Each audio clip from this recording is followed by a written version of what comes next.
पण आपल्या संस्कृतीमध्ये नवऱ्याला असं नावाने हाक मारता येत नाही. असं देवाचं नाव डायरेक्ट घेता येईल का? आणि 90% लोकांना नानपुरे काय, दीक्षा काय, बोध काय काय तपासलाय. फक्त पीछे से आया आगे रखाया. मुंह न हले, ओठ न हले, जिभा न तेरा राम, राम हमारा जप करे, हम बैठे आराम. आज्ञा पोटाची रीत, त्या नामाची रीत साधू संतांच्या मुखातनं, सद्गुरूच्या मुखातनं जोपर्यंत त्या जीवापर्यंत पोहोचत नाही, वरची वारी कुणी करेल? आता त्यांनी प्रमाण दिलं, गावा आत बाहेर हिंडे आली. आपली पण रात्री कीर्तनामध्ये कौली प्रमाण घेतलं होतं, पिंगळा पिंगळा पिंगळा. वरची आळी, कोणती वरची आळी? तुमच्या कासरवाडीमध्ये सुद्धा आळी असेल, वरची आळी असेल, मधली आळी असेल, खाली आळी असेल. वरची आळी कोणती, मधली आळी कोणती? गावा आत बाहेर हिंडे आली. आपल्यामध्ये सुद्धा 24 तासामध्ये 21,608 वेळा सतत पंढरपूर आळंदीची वारी चालू आहे. आता खरं म्हणजे सप्त्यातली कीर्तन देताना सुद्धा मी परवानगरमध्ये बोलून गेलो. खरं म्हणजे बाबाला 4 वाजता बोलवायचा सप्त्याला इथे. बाबाच्या गळ्यात विणा द्यायचा, बाबाला पुढे हरिपाठ म्हणायला लावायचं, मागून म्हणायचा. पावणे 7ला कीर्तन चालू करायचं, गावाच्या लोकांनी अभंग द्यायचा. त्या अभंगावर बाबाला कीर्तन करायचं. बाबाला रात्रीच्या मुक्कामी ठेवून घ्यायचं, जेवायला द्यायचं, मुक्कामी ठेवून घ्यायचं. बाबाला पहाटे 4ला उठवायचं, आंघोळ करायची, काकड्याचा विडा बाबाच्या गळ्यात द्यायचा, बाबाला पुढे नाका म्हणायचा, गावाने मागं म्हणायचा. आणि मग सकाळी तुम्हाला 50,000 बांधलं द्यायचं असं तरी मला काय म्हणलं, काहीच म्हणलं नाही. काय द्यायचं तरी द्या, पण काकडा माहित नाही, हरिपाठ माहित नाही. 90% कीर्तनकार आळंदी पंढरीची पायी वारी करत नाही. फक्त वारीचं वर्णन करतात, वारीचं, पण पायी वारी करत नाही. डॉक्टरनं रोगाचं वर्णन करावं का औषध सांगावं? बोला, त्याला म्हणतात रोगाचं वर्णन करावं. रोगाचं वर्णन करावं का औषध सांगावं? रोगाचं कवराई वर्णन करीत बसलं थोडी बरोबर. देवा साहेब, देवता साहेब, देवाचं वर्णन नको करू, देवाचा अनुभव सांग. आपण डॉक्टरकडे गेलो ना, झोपा. आपण झोपलो असं इकडे पुढे तरी हाताला धरतं, ते स्टेथोस्कोप इथे छातीला लावतं, इकडे आ करा, जीभ दाखवा, डोळे करा, हा उठा. आणि काय होतं तुम्हाला? मग तू एवढ्या वेळ गेली काय चाचपडीत होतं बाबा, आम्हाला कळत नाही. मला जर काय होतं हे कळलं असतं, मी तुमच्याकडे कशाला आलो असतो? मग देवाचं वर्णन देवाची देव करवा, ते घिला माये देवाचा देव, हे सगळं वर्णन चालू आहे. अनुभव कुठे? आणि तो अनुभव आणून देण्याची ताकद सद्गुरू संतांमध्ये आहे. तर संत मंडळीचा विचार, आता संत म्हणावं, इथं बरेच संत असे येतात त्यांना श्री प्रवचन करते, श्री कीर्तन करते, हेच मान्य नाही. सगळ्यात महत्वाची गोष्ट, आणि मी चुकीचं बोलणार नाही, पुरावाने येऊन बोलतो. पटत असेल तर बघा, आपल्या संस्कृतीमध्ये पहिला पुरावा आहे मातृदेवो भव, पितृदेवो भव. पुढे बोला, नाश्ता करायचा आहे, नुसतं खायला नाही मिळणार. आचार्य देवो भव, अतिथी देवो भव. म्हणजे पहिला श्लोक आहे, पहिला शब्द आहे मातृदेवो भव. म्हणजे पहिलं कुणाला घेतलं? आईला, स्त्रीला घेतलं. चला उपकाराचा पुरावा पाहू. पुढील कन्या पुत्र होतीशे. पुत्र पहिला घेतला का कन्या घेतली? मग तिथं पण स्त्रीला पहिलं घेतलं. बरं चला, आई बाप का बाप आई? दादा, म्हणजे पहिलं कुणाला घेतलं? आईला. बरं चला, तुम्ही संत आई बाप कृपावंत, माय बाप का बाप माय, माय बाप. इथं सुद्धा कोणाला घेतलं? पण सीताराम का राम सीता, म्हणजे इथं सुद्धा कोणाला घेतलं? सीतेला. पण राधा श्याम का श्याम राधा, इथे कोणाला घेतलं? इथे श्रीनाथ. बरं चला, आदिनाथ उमा बीज, आणि मग चित्राला आलेले भगवान शंकरांनी पहिलं नाम जगात कोणाला दिलं? पार्वतीला, पार्वती मातेला. पण शास्त्रात सगळीकडे जर श्री सांगितली, इथे बाबाला काय प्रॉब्लेम आहे श्रीचा? पण मला वाईट वाटतंय, बायाच्या हातच्या भाकरी आम्हाला चालत नाही, पण बायाच्या हातात टाळ चालत नाही. काय चालत नाही? पाहिलं टाळ घ्यायचं नाही. पाहिलं कीर्तनात मी आता पाहिलं बरोबर मोठे सत्य चालू आहे. स्त्रियांनी टाळ, मी साक्षीदार आहे त्याचा. गोकुळला कार्यक्रम झाला, महिलांनी टाळाला हात लावायचा.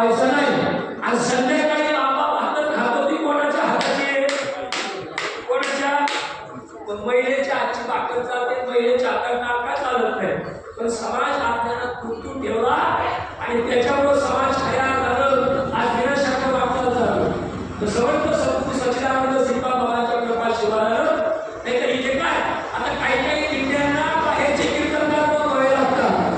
दिंडी सगळं लोकांची वंश लोकांची दिंडी जे काही कीर्तनकार नाही प्रवचनकार नाही आम्हाला थोडे येतात. आज आमच्या दिंडी सेवा करता का ते तुमच्या दिंडीत कोण नाही का नाही म्हणजे आम्हाला जमलं नाही. फक्त चपात्या वाढायचं काम चालू आहे. इथे ज्याला जबाबदारी दिली जाते मावशीला 2 मिनिटं सुद्धा आधी माहित नव्हतं मला प्रवचन करायला लागेल अजिबात नाही. ज्याचं नाव पुकारलं जाईल त्याने इथे यायची सेवा रुजू करायची आणि ही कृपा कोणाची असेल त्या समर्थ सद्गुरू सच्चिदानंद श्रीपाद बाबा या महान महात्म्यांची आहे. आणि या सगळ्या महात्म्यांनी आपल्याला खऱ्या अर्थाने कृपा केलेली आहे. फक्त ती कृपा ते नाम ते तत्व ते बोध त्या जीवाला समजून घेणं गरजेचं आहे. आणि तो बोध जर समजून घेतला नाही तर अशा किती वाऱ्या गेल्या तरी त्या वाऱ्यावर फार तर पुण्य होईल. आणि पुण्य होऊन काय होईल पुण्यही प्रॉब्लेम होईल पापही प्रॉब्लेम. मी परवा कुठेतरी बोललो आपल्याकडे पायातला काटा काढायचा असेल तर कशाने काढावा लागतो कशाने काट्याने काटा काढावा. मग ज्या काट्याने काटा काढला तो काटा आपण खिशात ठेवतो. कुठे ठेवतो अशोक भाऊ तो काढलेला काटा काय करतो टाकून देतो. काका खिशात ठेवतो. अरे याला काय केला कोपरीच्या खिशात ठेवला आणि संध्याकाळी झोपायला गेला आणि तो पोटात घुसला. पायातला काटा बरा का पोटातला बरा बोला. तो काट्याने काटा काढला म्हणजे काय दिलाय काटा फेकून द्यायचा. ज्याने काढला तो मी पापही उपयोगाचा नाही पुण्यही उपयोगाचा नाही. तुका म्हणे आम्ही झालो आम्ही उठो लागवड गेली पाप पुण्य आणला.